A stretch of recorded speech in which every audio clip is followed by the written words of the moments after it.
We are going to be discussing Forged by Fire. We're going to be talking about pain tonight. We are going to be talking about specifically that pain is not punishment. It is actually a pathway to purpose. So you guys have heard me say stuff like this a ton for a long time. If you've been a part of the fight at all, you definitely get that pain is the gateway to our divine purpose. And the more that we try to run, reject, or repress the pain that we're experiencing, we are actually minimizing our growth, and we're delaying the reality of who we could be if we would just submit to that process. And that's really the difficult part. The difficult part isn't identifying the pain in your life. We all know where the pain is in our life. And if we're honest, we know really what to do most of the time. Just the answer to what we need to do or what we have to go through sucks.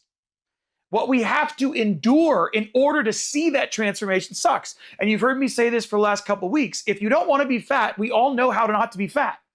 Like there's not like a big question like, oh shit, how do I not be fat? Well, it's probably going to start with working out and eating. Well, we all know that, but then when we want the cheeseburger, we want the cheeseburger. It's just that simple.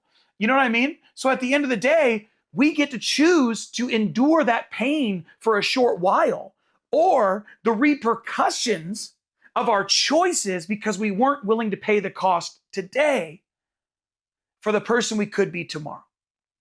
And so I'm saying all that because I really want to dive into the deep end of this and give, it's probably going to be more Bible than I've given on a Man Talk Monday in a while, but there really is so much. You guys do know that from a Christian perspective, even as we talk about this stuff, if we want to become a man, you guys know my standard. My standard is Jesus Christ is the most perfect expression of masculinity that we have on earth, we've ever had in all of eternity, that we have ever had and will ever have. He is not just the divine picture of humanity, of masculinity. He is the human version of masculinity in its truest form.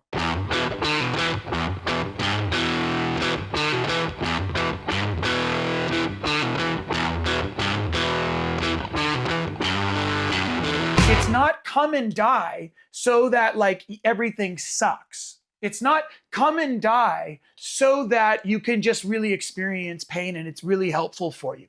It's like, no. Come and die to the things you thought were going to be amazing because there are better things planned for you. I mean, look at it this way. How many of you, it's an old Garth Brooks song, right? Thank God for unanswered prayers. That's what I'm talking about. Is I'm like, at the end of the day, how many of you had something in your life that you prayed for, asked God for, and you are so glad you didn't get it?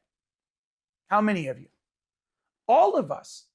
All of us in some place in our life were begging God for something that would have been more harmful than helpful to us.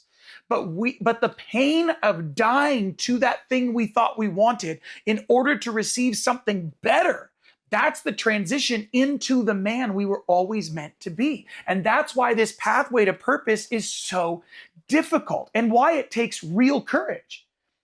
You can't just muster this up because you have to go into it knowing you're going to die in order to get the transformation you were meant for. Does that make sense? You have to go into it knowing, I know this is going to hurt.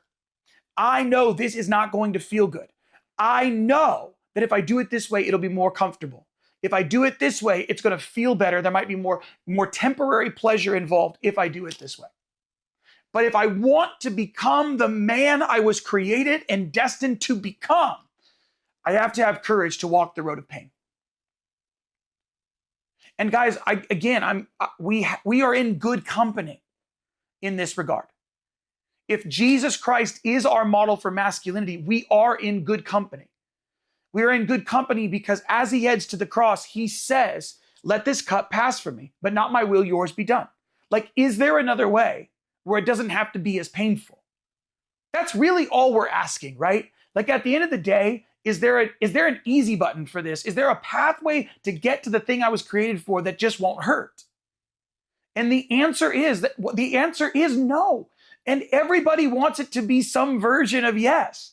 So they go to the churches that say yes. They go to the drinks that say yes. They go to the parties that say yes. They go to the women that say yes. They go to the websites that say yes. They go to the masterminds that say yes. They go to all the things that say yes Yes, there is an easier way. Oh, just follow these 5 steps and it'll totally work out. Won't cost you very much. Oh, you know what? Just pay $25.95 for the rest of your life and you will be set up. We will give you the pathway to easiness and comfort. And it is a lie. And it's been a lie since the garden, and it will be a lie until the day you die. And the moment we decide to reject that lie, there is the possibility and potential of us actually becoming who we were meant to become. And I think that's why you guys are here. I think that most of you are here because you're like, something's off, but I don't know what's off. Let me tell you what is off in your life. There are things that you are avoiding that would be hurtful if you gave them attention, but would actually create the necessary strength to become who you were created to become. That's the begin. It really is that simple. Can we just all be honest? It's really that simple. But it is the most frustrating, disappointing, painful thing that we could ever do. It is so difficult for us to become that when the road in front of us looks like a thing we will die from. And by the way, I think, Josh, you're asking something like this in the chat. I'm just going to address it briefly before we go to the next point. But you asked, hey, how do I become a preparer when it seems not to be in my nature? And here's the point. It's not in your nature. Every person has this. But the truth is, we have been taught that in order to be a preparer, it's got to be this big. Like, I always ask rich people this. I ask them always the same question because they're like, and then you want to invest and buy a house and do the thing, and then you invest in these things. And I'm like, listen, man, I got $1,000. What should I do with $1,000? Like, I understand there's pathways for me when I have 100,000. I understand that. What do I do with one? What do I do with $1,000? And the hard part is very few people can tell you what to do with the little, because they're so enamored by the big and they're so trained by the big. It's why we want the big meetings. It's why we want the big emotional experiences. It's why we want the hype experiences instead of showing up every day in consistency. Here's how you become a preparer, Josh. Every single day. Like, this is the cheesy part. And you guys aren't going to hear this stuff from my mouth all the time. But get up and fucking read your Bible. Like, yeah, that's a real sentence that I just said. I'm going to put Jake Hamilton trademark. Get up and read your fucking Bible. Get up and pray every day. Like, get up and sit in silence. Fast on a regular basis. Work out. You know what I mean? Choose to love somebody who's not going to show you love in return. Why, by the way, some of those are going to be in your house, especially if your marriage is rough and you have teenagers. Love them anyway. That is preparation. But see, we don't care about loving unless we know what we're going to get out of it. See, that's what's so hard. We know what to do to win our wives back. We know what to do to be able to serve our families. But the problem is we don't do it because there's no guarantee of success. Can we just be honest about that? Like, if I guaranteed you, if you do these 3 things, it'll save your marriage. And you look at them and you go, wow, these are really hard things. Like, literally, this could kill me. But you knew that at the end of those 3, they were absolutely guaranteed 100% to work. How many of you would do them? Everyone. We would all do them, no matter how hard they were. But see, the most difficult part about preparation is we don't know when we'll need what we're preparing for. That's why it's easier to spend all our money. That's why it's easy to eat whatever we want. It's why it's easy to scroll away every single day for half an hour, 2 hours, 3 hours. It's why it's easy to get distracted and entertained so that we can escape instead of engage with the pain that we know will transform us into the men we're supposed to be and our families into who they were meant to be as well. We avoid it because we don't have guarantees. That's what takes courage. That's what takes courage. And we can't say that we don't know how to do that because we all know the baby steps. We just don't know if it's going to work. So the preparation feels meaningless. So instead of doing it, we choose whatever makes it better for a moment. And here's the story. And I've told this story a million times, but I'm going to tell it again, which is my favorite story, one of my favorite stories from Scripture, which is Shadrach, Meshach, and Abednego. And some of you, if you've been to a fight weekend, I mention this one a lot because I love this story because it is the true testimony of what it means to walk into fire and be forged by it. Literally. It is the literal story. But look at the parts of the story. See, most people, a people of faith, would call the first part of the story faith, right? Today, O king, right? They don't bow. They don't bow, right? We don't bow. Okay, great. We don't bow. Okay, good job. We didn't bow, but now we're going to be thrown into the fire. And here's the response of Shadrach, Meshach, and Abednego in the book of Daniel. They say, today, O king, the Lord will deliver us. Done. For most of us, we're like, that's the best charismatic meeting of all time.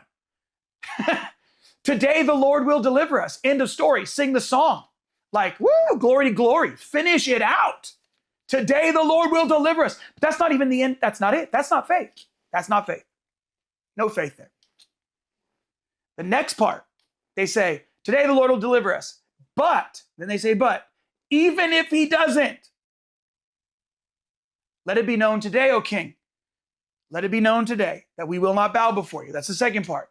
So we think the faith is, the Lord's going to deliver me. He's going to heal me. He's going to fix it. God's going to fix it. No, not that. And then they go, but even if he doesn't fix it, even if it doesn't show up in the way that I've pre-described, even if I'm disappointed in how he decides or determines to show up, even if he determines to show up differently than I have decided, let it be known today, O king, that we did not bow before you. Whoa, okay, that's another level. So we're talking about levels of faith now, right? We're talking about the next level of faith. Now, next part. They turn up the heat. Fuck that, guys. We're like, Lord, listen, this is how most of us experience. This is when we bow out. This is when most people bow out. We're like, I will not bow. Me and my homies will not bow. Then we get called by the authorities and they go, you will bow. We go, today the Lord will deliver us. But even if he doesn't, woo, we will not bow before you. Woo! And then the heat gets turned up. See, most of us are like, God, I did it right. That level of disappointment right there is where most men give up. They do the right thing, say the right thing, pray the right thing, read the right verses, go to the right meetings, get the right counseling, do all the right stuff. Even the screen agrees with me. All the right stuff. And at the end of the day, guess what? It gets worse. It falls apart. And you look back at the last 10 years, 10 months, 10 weeks and go, dude, I showed up to every fight week, every Monday, Man Talk Monday. I did all the courses, I did the stuff, and it got worse. And then we see the got worse as proof that we must have done something wrong or these people are messed up. My wife, yep, she doesn't get it. My kids, they don't get it. My boss, they doesn't get it. The church, they don't get it. What if at the end of the day, it wasn't any of them and it wasn't even you, it was God? What if it was God that predetermined the heat would get up when you did everything right? You're like, well, that's screwed up. No, it's not. I have teenage kids. I have to turn up the heat. If I don't turn up the heat on my kids, if I don't turn up the pressure on my kids, the world will, and they will crumble under the pressures of the world. But because I love them, I bring the pressure into the right places in their life, and I create the right boundaries around who they were meant to be because I know them better than they know them. So they feel I'm being harsh with them. They feel I'm being difficult with them, but they don't see their potential. I do because I'm their dad. And then here's the key part of the story that transitions into true faith. Here's the true faith. They still have to go into the fire. Because pain is the pathway to your purpose. And guys, where was Jesus? Was Jesus in the crowd when they didn't bow? Was Jesus in the midst, like when they told the king, like we're not, like the Lord's going to deliver us? Was he there? Did he show up there? No. When they said, but even if he doesn't, I'm like, we're not going to bow. No, he's still not there. Heat gets turned up. No, he's still not there. They had to go into the hottest fire they had ever experienced in their whole life for Jesus to then show up and for them to walk through.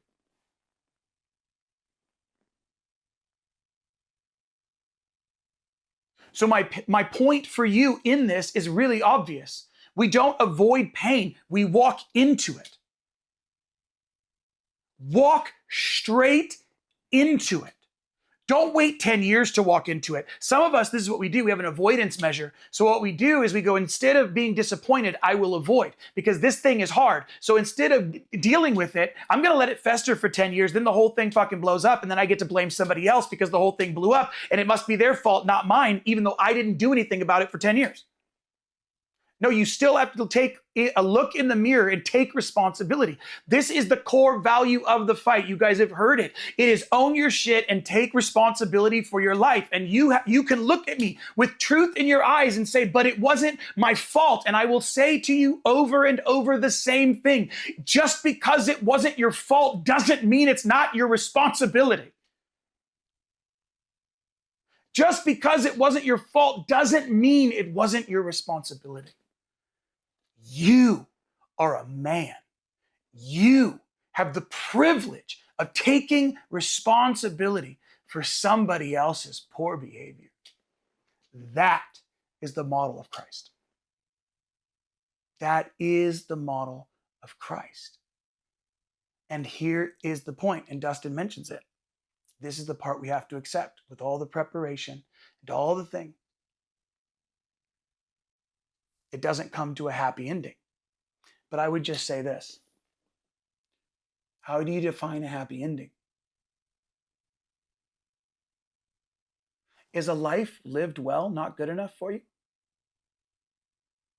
Is an honorable life not a happy ending?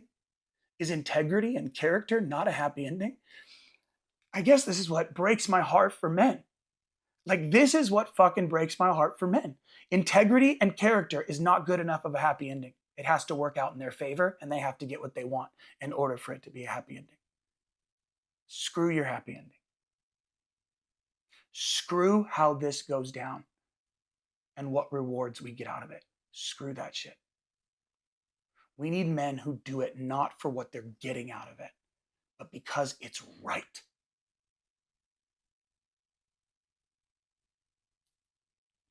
We need men who do it because it's right. And I think you guys are those men.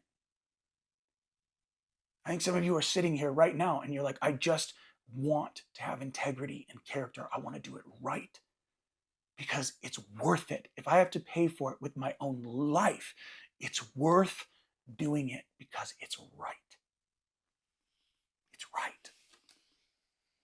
Where are the, you guys know that's why we have one of the 7 virtues, we have our 7 obstacles, the 7 virtues and the 7 pillars as a part of the 7X framework. The very last virtue is chivalry. Like that, this is the reason. This is why we tell ancient stories, because chivalry was something that men looked at one another and go, man, I want to be like that. I want to have that kind of integrity and character. I want to duke it out with my own soul. So when I'm challenged in this life, guys, that's the story of the Green Knight. That's the story of the listener. That's the story of Parzival and the quest for the Grail, and the portion we normally leave out, which is Sir Lancelot's own journey with that, and Gawain's journey in the Parzival tale, which normally we don't tell. All of these stories are great because they're not on the search for the prize. They're on the search for themselves, because what they want to walk away with is the character and integrity they know they were supposed to. Guys, the end of the Green Knight story, he has the sash wrapped around him so that when the Green Knight strikes, he won't die because now he's invincible. And at the end of the story, when the Green Knight is about to strike and the axe is about to come down, he says, wait, and the Green Knight stops his axe. And Gawain reaches down underneath his chainmail and he pulls off the sash, and he finally decides, if I'm going to die, I'm going to do it with honor.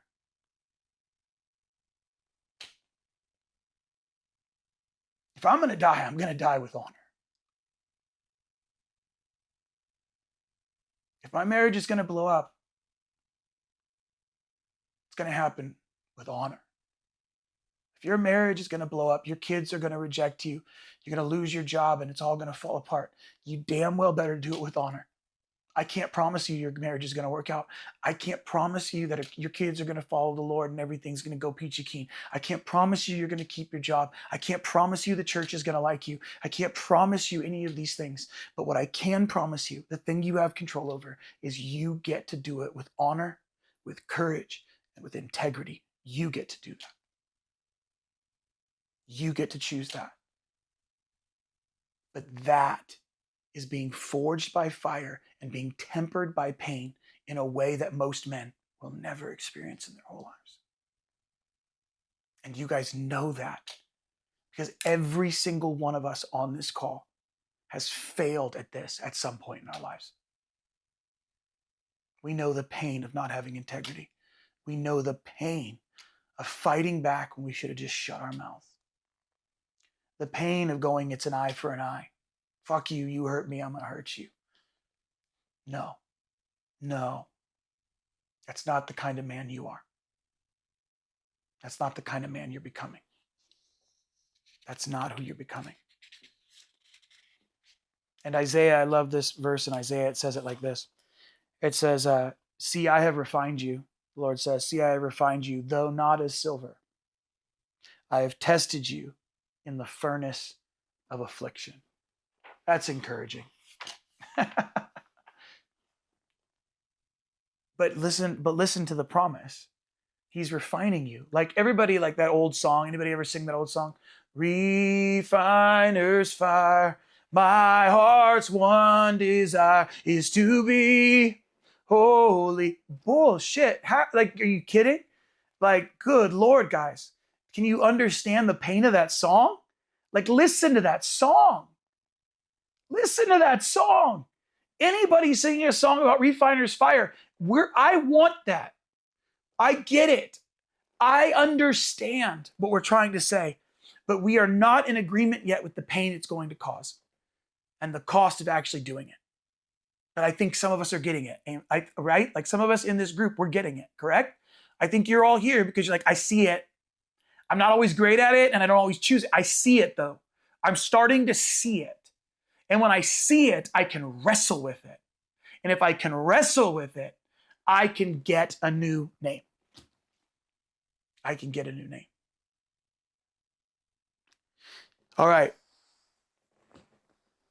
I'm going to end with this. Here's your practical steps, okay? 3 practical steps for this week. You guys ready for them? Here we go. Number 1, face the fire. You're going to identify one area of your life that you've been avoiding, and you're going to start to engage with it. I'm not talking, again, remember this. This is about these small steps. Don't overthink this, and don't try to bite off more than you could chew. I'm being serious right now. Please hear me. Just come up with the thing you're avoiding. What is it? What's the conversation? Now, you guys are starting to see how these weeks tie together. Understand that. We're going after this stuff systematically and thoughtfully, little chunk at a time. What one thing, one area you've been avoiding, and you're going to face it this week. You're going to take one small step. Okay. Number 2, we're going to do a little bit of story work. I want you to do one story work. We kind of talked about it a little bit earlier, but I want you to find one story of pain that shaped you. I want you to take one story of pain that shaped you. And I want you to take some time every day this week. Okay. I started it in my journal this morning. Okay. Every day this week, one past painful event. And I want you just to write one little few sentences, paragraph. I just want you to write about it every morning and what you learned from it. What did you learn from it? Every day, just for 5 days in a row. What did you learn? What did you gain from that experience? What was the thing that you were taught? Was the lesson learned from that painful experience? Okay, and don't tell me there's nothing you learned, because that we all know that's bullshit. In every painful experience, there's something we learned. Even if we don't want to look at it, we know that we learned something. And here's the third one. Okay, and this is a pitch, so you can all deal with it. You all need to get your asses to fight weekend in Alaska. Okay, just being serious. Like, for those of you guys, like, you need to make it happen. Okay. And if you're sitting here and you're like, I'm on the fence, I'm telling you now, looking at it, it's going to be a different type of weekend. Just please tell us what you can afford. Okay. Like, we need to make this happen. For as many men as we can make this happen, we can, again, see, even The Zoom agrees with me again, guys. I'm trying not to make this weird, but even Zoom agrees with me. My point is that make it happen. But let's do the blessing. Everybody take off your microphone or take off your mutes, and we're going to say this together as we close out our night. And please take your questions, bring them to the man cave, and let's have some conversations, okay? I am the evidence of the strength of my ancestors. There are many things within my lineage that attempted to obliterate all forms of goodness. But I am the living proof that it did not work.